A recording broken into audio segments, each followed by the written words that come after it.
नमस्कार दोस्तों, ever stories channel पर आपका स्वागत है। दोस्तों, आज मैं आपको जिस क्राइम की वारदात के बारे में बताने जा रहा हूं, वो वारदात है हरियाणा के नंदू जिले से। तो चलिए दोस्तों, कहानी को हम लोग शुरू करते हैं। पुलिस की वर्दी का अपराधियों पर खौफ रहता है, लेकिन हरियाणा में खनन माफिया ने प्रदेश पुलिस के डीएसपी सुरेंद्र सिंह बिश्नोई को जिस निर्दयता के साथ डंपर से कुचला है, उससे यही लगता है कि खनन माफिया को जरूर प्रशासनिक या राजनीतिक संरक्षण मिला हुआ है, वरना एक ड्राइवर का इतना साहस नहीं हो सकता कि वो ऐसा कर सके। राजधानी दिल्ली एनसीआर के गुरुग्राम से सटे नूह जिले के तावड़ू थाने की पुलिस को 18 जुलाई 2022 की रात में सूचना मिली थी कि पंचगांव के पहाड़ी इलाके में अवैध खनन का काम चल रहा है। सूचना उसी वक्त डीएसपी सुरेंद्र सिंह बिश्नोई को भी भेज दी गई थी। बगैर समय गवाए डीएसपी बिश्नोई ने छापेमारी के लिए टीम बनाई और अगले रोज 19 जुलाई की सुबह 11:30 बजे अपनी टीम के साथ मेवात के पंचगांव के पहाड़ी इलाके में जा पहुंचे। टीम में 2 पुलिसकर्मी, 1 ड्राइवर और 1 गनमैन था। सूचना सही थी, इलाके में खनन का काम चल रहा था। पुलिस टीम को देखकर पहाड़ी के पास खड़े पत्थरों से भरे डंपर, उनके चालक और खनन में लगे लोग भागने लगे। डीएसपी उनके वाहन रोकने के लिए आगे आए और अपनी गाड़ी डंपर से सटा दी और गाड़ी से उतरकर उन्होंने डंपर के ड्राइवर से उसके कागजात मांगे, लेकिन बेखौफ ड्राइवर ने डंपर के ब्रेक से एक पैर हटाया और दूसरे पैर से एक्सीलेटर को एक झटके में दबा दिया। पलक झपकते ही डंपर गति में आ गया, जिससे उसके बिल्कुल पास खड़े डीएसपी वहीं गिर गए। बेलगाम डंपर उनको रौंदता हुआ आगे निकल गया। ये सब इतना जल्दी में हुआ कि डीएसपी खुद को नहीं संभाल पाए और डंपर के मोटे टायरों के नीचे आ गए। उनकी गाड़ी में बैठे पुलिसकर्मी देखते रह गए और ड्राइवर डंपर लेकर भागने में सफल हो गया। मौजूदा पुलिसकर्मियों ने ये सूचना विभाग के वरिष्ठ अधिकारियों को दे दी। इसके बाद तो प्रदेश के पुलिस अधिकारियों के अलावा सैकड़ों पुलिसकर्मी वहां पहुंच गए। अपने अधिकारी की दर्दनाक हत्या किए जाने पर सभी हैरान थे। उस इलाके में पुलिस ने तुरंत सर्च ऑपरेशन शुरू कर दिया। तब तक ये खबर तेजी से पूरे प्रदेश से लेकर दिल्ली तक पहुंच गई। हरियाणा के मुख्यमंत्री मनोहर लाल खट्टर समेत गृह मंत्री अनिल विज ने कड़ी कार्रवाई के आदेश दे दिए। उन्होंने कहा कि जितनी फोर्स लगानी पड़े लगाई जाए, खनन माफियाओं को बख्शा नहीं जाए। फरार डंपर चालक और खनन माफिया को गिरफ्तार करने के आदेश दिए। इसका असर भी हुआ। घटना के 4 घंटे बाद ही हरियाणा के नूह में डीएसपी सुरेंद्र बिश्नोई की हत्या के आरोपियों की धरपकड़ शुरू हो गई।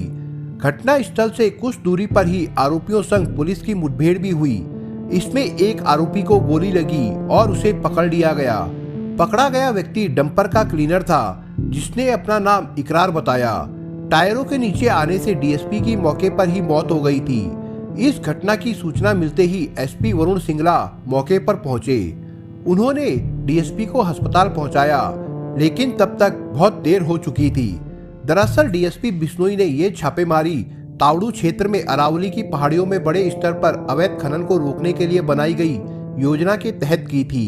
प्रशासन ने सुप्रीम कोर्ट के आदेश के संदर्भ में 3 जून को ही उपमंडल स्तर पर एक स्पेशल टास्क फोर्स का गठन किया था।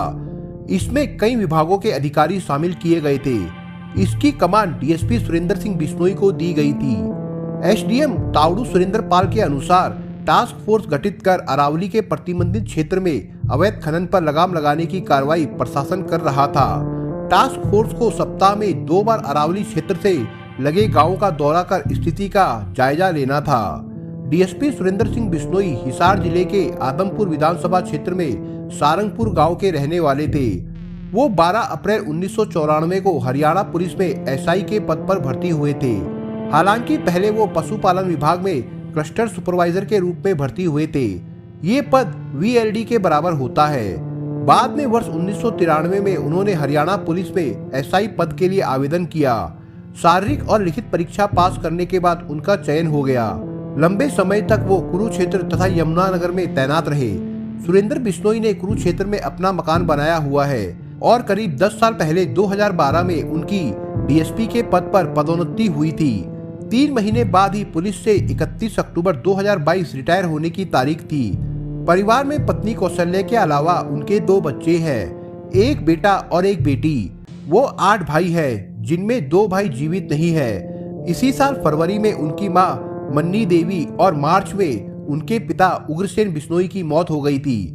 कुल 23 दिनों के अंतराल में माता पिता की मौत होने के बाद सुरेंद्र बिश्नोई अपने पैतृक गांव सारंगपुर आ गए थे। सबसे बड़े भाई अजीत बिश्नोई की 2009 में मौत हो गई थी, जबकि दूसरे नंबर के भाई ओम प्रकाश गांव में ही खेतीबाड़ी का काम करते हैं। तीसरे भाई मक्खन राजकीय महाविद्यालय हिसार से रिटायर हो चुके हैं। चौथे भाई जगदीश हाई कोर्ट में एएजी के पद से रिटायर हुए थे, उनका देहांत हो चुका है। पांचवें नंबर पर सुरेंद्र बिश्नोई थे। छठे भाई सुभाष राजकीय स्कूल में प्रधानाचार्य हैं। सातवें भाई कृष्णा हिसार शहर में डेयरी चलाते हैं। आठवें सबसे छोटे भाई अशोक बिश्नोई सहकारी बैंक कुरुक्षेत्र में मैनेजर हैं। घटना के दिन उनके छोटे भाई अशोक से ही 19 जुलाई की सुबह करीब 9 बजे बात हुई थी। उनकी मौत की खबर सुनकर परिवार के सभी सदस्य और रिश्तेदार गुरुग्राम पहुंच गए। उनमें बेटी प्रियंका और दामाद भी है। प्रियंका बेंगलुरु के एक बैंक में डिप्टी मैनेजर है, जबकि उनके दामाद भी बैंक मैनेजर है। बेटा सिद्धार्थ बीटेक के बाद मास्टर डिग्री के लिए कनाडा गया हुआ है। सिद्धार्थ की भी शादी हो चुकी है। उसके जुड़वा बेटे 11 सितंबर 2020 को पैदा हुए थे। सुरेंद्र की पत्नी कौशल्या गृहिणी है। घटना के दिन ही सुरेंद्र ने छोटे भाई अशोक से सुबह सुबह फोन पर कहा था 3 महीने बाद रिटायरमेंट होनी है, फिर जल्द ही घर आऊंगा। साथ ही अशोक ने उसी दिन सुरेंद्र के बेटे सिद्धार्थ से भी फोन पर बात होने की बात बताई। सिद्धार्थ ने उन्हें कहा था कि उसने अगस्त में अपने पिता को सरप्राइज देने के लिए टिकट बुक करवा ली है। उनकी ड्यूटी पर हुई इस मौत से आहत मुख्यमंत्री खट्टर ने उनके परिवार को 1 करोड़ रुपए की सहायता राशि और एक व्यक्ति को सरकारी नौकरी देने के अलावा सुरेंद्र को शहीद का दर्जा दिए जाने की घोषणा की। हरियाणा में ये पहला मामला है जब खनन माफिया ने किसी डीएसपी को डंपर से कुचलकर मार डाला हो। खनन माफिया गुरुग्राम और नूह जिले में काफी समय से सक्रिय है, जिसके चलते अरावली की तलहटी में पेड़ों की कटाई और पत्थरों की खुदाई का काम लगातार हो रहा है। इससे पर्यावरण के लिए खतरा बना हुआ है, साथ में जीव जंतुओं की प्रजातियों को भी नुकसान होने की आशंका बनी हुई है। बावजूद इसके खनन माफिया का दुस्साहस बना हुआ है। हालांकि इस संबंध में नगीना पुलिस ने नांगल, मुबारिकपुर, घाघस कांसली तथा जिमरावट, शेखपुर आदि गांव के लोगों पर अवैध खनन के मुकदमे भी दर्ज किए हैं। अवैध खनन करने वालों के हौसले इतने बुलंद हैं कि पुलिस और खनन विभाग की सख्ती के बावजूद वे नहीं मानते हैं। इसी तरह से पेड़ों को काटने वालों ने भी जुर्माना भरने के बाद भी पेड़ों को काटना बंद नहीं किया है। यानी कि नूह जिले के खेड़ली कला, जिमरावट, घाघस कंसाली, फिरोजपुर झिरका, शेखपुर के अलावा कई स्थानों पर अवैध खनन और पेड़ों की लगातार कटाई चरम पर है। दिल्ली से लेकर हरियाणा, राजस्थान और गुजरात तक फैली अरावली पर्वत श्रृंखला करीब 800 किलोमीटर लंबी है, जो करीब 35 करोड़ साल पुरानी बताई जाती है। यहाँ तक कि इसे भूवैज्ञानिक हिमालय पर्वत से भी पुराना कहते हैं। ये पहाड़ियाँ सिर्फ थार के मरुस्थल को फैलाने से ही नहीं रोकती है, बल्कि इसकी बदौलत ही भूजल जमीन में जमा होता रहता है। और तो और इसमें जैव विविधता के भंडार भरे हुए हैं। इसमें से निकलने वाला खनिज तांबा है। यहाँ तक कि इनमें होने वाले खनन से राजधानी दिल्ली तक पर असर होता है। कारण दिल्ली से मात्र 40 किलोमीटर की दूरी पर ही अरावली में खनन का काम अवैध तरीके से चल रहा है। Stone crusher, truck, tractor trolley और बड़ी बड़ी मशीनें इन पहाड़ियों को रौंदती रहती हैं। यहीं से भवन निर्माण की सामग्री आती है। हालांकि सुप्रीम कोर्ट ने 2022 में ही पहाड़ी के इस 10 किलोमीटर लंबे इलाके में खनन पर रोक लगा दी थी, लेकिन यहाँ कई लोग अभी भी खनन का काम कर रहे हैं। स्थानीय ग्रामीणों का कहना है कि सुप्रीम कोर्ट की रोक का कोई असर नहीं है। 4-5 साल पहले यहाँ हरियाली से भरा पूरा एक पहाड़ हुआ करता था, जिसका अब यहाँ बस नामो निशान ही बचा है। पहाड़ियों की खुदाई करना दिल्ली के बाहर एक बड़ा व्यापार बन गया है। जबकि 2018 में सुप्रीम कोर्ट ने अरावली पर्वत की वर्तमान स्थिति को जानने के लिए एक केंद्रीय समिति का गठन किया था। समिति ने पाया कि अवैध खनन के चलते पिछले 50 सालों में 128 में से 31 पहाड़ियों का नामो निशान खत्म हो चुका है। ऐसा भी नहीं है कि अवैध खनन की शिकायतें खनन विभाग के आला अधिकारियों तक न पहुंचती है, फिर भी कार्रवाई नहीं होने से उनका मनोबल बढ़ा हुआ है। अरावली में वन विभाग द्वारा लगाए गए चौकीदार ही लोगों से अवैध खनन करवाते हैं, साथ में पेड़ों को काटकर आरा मशीन मालिकों को बेच देते हैं। जबकि अरावली में हर साल वन विभाग लाखों पौधों पर्यावरण को स्वच्छ बनाने के लिए लगाता है, लेकिन यहाँ पर ये पौधे बड़े होने से पहले ही नष्ट कर दिए जाते हैं। वन विभाग को सालाना घाटा होने का एक कारण ये भी है। इसी तरह से यहाँ रात में पत्थरों को तोड़ने का काम होता है। उसके बाद उन पत्थरों की दिन में ट्रैक्टरों और ट्रकों में भरकर ढुलाई होती है।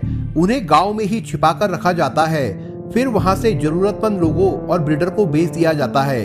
अरावली पर्वत श्रृंखला असोला से शुरू होकर फरीदाबाद के सूरजकुंड, मांगरबणी, पालीबणी, बड़खल और गुड़गांव के दमदमा तक लगभग 180 वर्ग किलोमीटर के करीब है। पर्यावरण के जानकार एवं सेव अरावली के सदस्य जितेंद्र भड़ाना का कहना है कि लकड़ी माफियाओं की नजर अरावली के कीमती पेड़ों पर है। अरावली में लकड़ी माफिया यहाँ की लकड़ियों को काटकर बाजार में बेचते हैं। पूरे इलाके में खनन भी तेजी से हो रहा है। अरावली में अवैध खनन को लेकर सरकार और प्रशासन को कोर्ट की फटकार भी लग चुकी है। सुप्रीम कोर्ट के आदेश के बाद भी हरियाणा सरकार और जिला प्रशासन अरावली में अवैध रूप से हो रहे खनन रुकवाने में असफल रहा है। इसके विरोध में न्यायिक सुधार संघर्ष समिति ने सुप्रीम कोर्ट में अवमानना याचिका दायर की है। इसमें हरियाणा सरकार और जिला प्रशासन से अवैध खनन नहीं रुकवाने का जवाब मांगा गया था। कोर्ट का कहना है कि अरावली में सुप्रीम कोर्ट के प्रतिबंध के बावजूद वहां बड़े पैमाने पर खनन और अवैध निर्माण क्यों हो रहे हैं। न्यायिक सुधार संघर्ष समिति के प्रधान एडवोकेट LN परासर ने बताया कि अरावली में अवैध खनन पर पूर्ण रूप से प्रतिबंध होने के बाद भी हो रहे खनन को देख उन्होंने सुप्रीम कोर्ट में याचिका दायर की थी। उन्होंने अवैध खनन की कई तस्वीरें और वीडियो कोर्ट को दिए। मामला मीडिया में आने के बाद कुछ खनन माफियाओं पर मामला दर्ज कर खानापूर्ति कर दी गई। याचिकाकर्ता ने आरोप लगाया कि सरकार पिछले दिनों पंजाब लैंड प्रिजर्वेशन एक्ट में संशोधन बिल लाने की तैयारी में जुटी थी। मामला कोर्ट के संज्ञान में आने के बाद सरकार ने संशोधन बिल पर रोक लगा दिया था। सरकार जो संशोधन बिल ला रही थी उससे अरावली वन क्षेत्र से बाहर हो जाता, साथ ही यहाँ हो रहे निर्माण कार्य वैध हो जाते, क्योंकि PLPA एक्ट की धारा 4 और 5 लागू ही नहीं होती। इस बारे में सेव अरावली और फरीदाबाद एक्टिविस्ट ग्रुप का कहना है कि PLPA एक्ट अंग्रेजों के जमाने से चला आ रहा है। इसका मकसद वन क्षेत्र को समाप्त होने से बचाना है। यदि सरकार इसमें संशोधन करती है तो आने वाले दिनों में यहाँ कंक्रीट के जंगल खड़े हो जाएंगे। इस संस्था की एक रिपोर्ट के मुताबिक हरियाणा में महज 3.5% ही हरियाली बची है, वह भी अरावली पर्वत श्रृंखला के कारण है। अरावली में 1 हेक्टेयर जमीन में प्रतिवर्ष 25 लाख लीटर भूजल रिचार्ज होता है। अरावली पर्वत के खत्म होने से पानी और पर्यावरण दोनों पर संकट पैदा हो सकता है। दोस्तों, आप अगर चैनल पर नए हो तो आप चैनल को सब्सक्राइब करने के साथ कमेंट बॉक्स में इस कहानी के बारे में अपने विचार जरूर लिखिएगा। मिलता हूँ एक नई कहानी के साथ, तब तक के लिए अपना ख्याल रखिएगा। धन्यवाद।